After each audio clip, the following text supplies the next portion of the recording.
Hello and welcome to the GISEC Global 2025 Cybersecurity Podcast Series brought to you by Cyberwaze in collaboration with GISEC Global.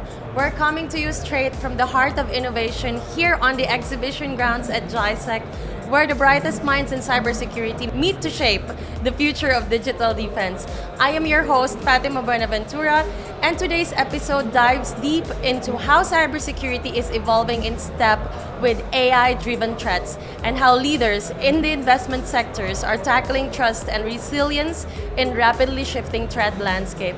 My guest today is someone at the forefront of this transformation.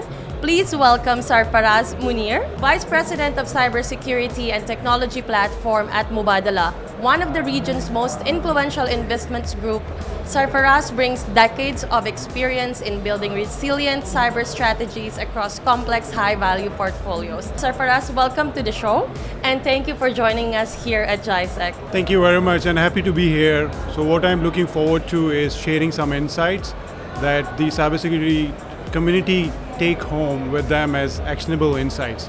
So looking forward to it and excited to share my insights. We're excited and looking forward to that as well. But first, let me jump into some questions regarding how AI threats are evolving rapidly. How are assurance programs like Mubadala within large investment entities adapting to maintain trust, especially across such diverse and high-stake portfolios? That's a great question.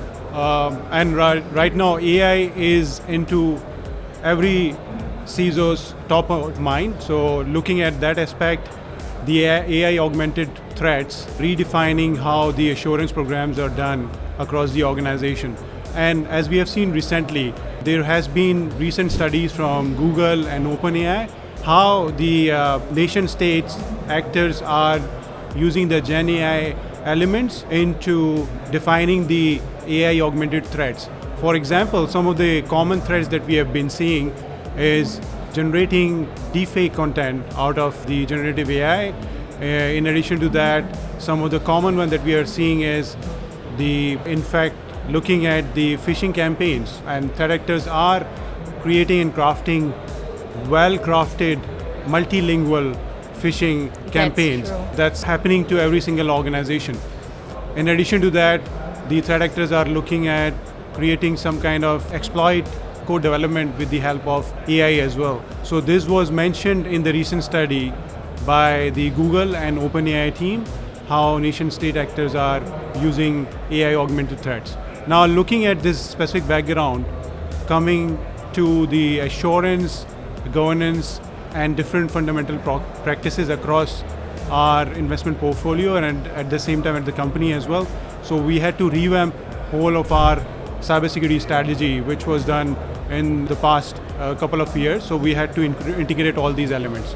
But I would like to mention some of the key elements that we have integrated in our cybersecurity strategy. So first and foremost, we are focusing on primarily doing security control validation testing, which is very important because if we have implemented any security controls, how we are ensuring that there is effectiveness of all those security controls and they are operating at their best level. There are no gaps in the environment.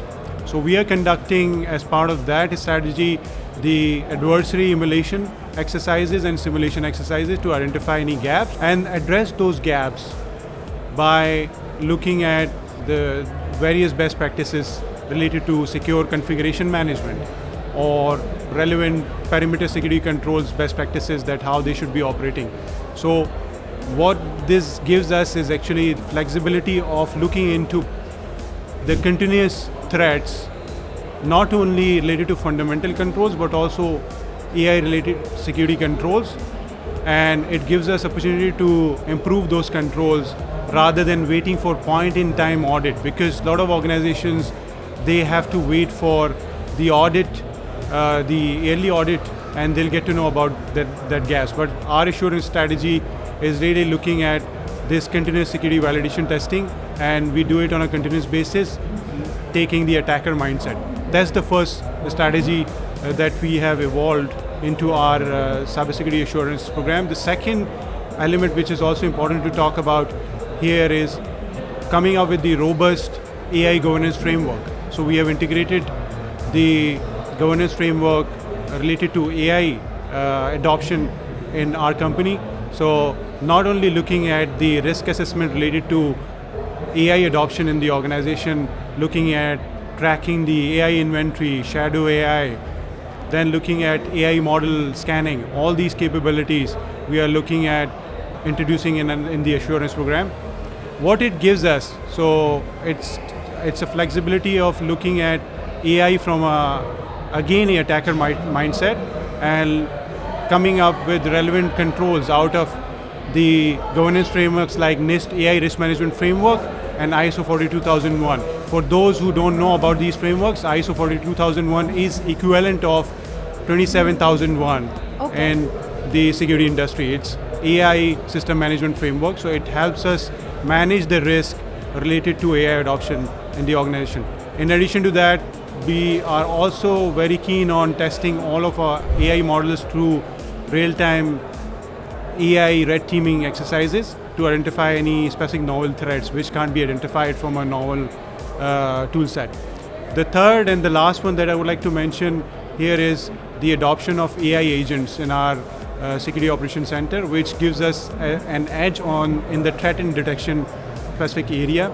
So what we are doing is we are using AI agents to assist our human analysts to help them detect faster. We are still at the early stages of that. However, we are reaping the benefits out of it, reducing our mean time to respond, and at the same time looking at reducing our overall triage of the incidents. So these are key elements to quickly summarize. The first and foremost that I mentioned about the continuous security validation testing, then the integration of the robust AI governance framework, and the third one is adopting the security AI agents into our assurance frameworks. And we also have to keep in mind that with all these specific capabilities, we don't have to forget the fundamental security risk because most of the attacks are happening because of lack of cybersecurity hygiene. So we are keeping an eye on these specific threats as well. And we have adopted a zero trust approach across identity, network, endpoint, and infrastructure. It's working well for us. So taking this proactive approach across not only the AI related threats, but also fundamental risk gives us build trust across not only within our organization, also for our investment portfolio companies as well. That's actually good to know that that Mubadala is not just being proactive, but they're also adapting and making sure that they're innovating as the threats are also innovating, given the sensitivity of the portfolios or the data that you may be handling within Mubadala.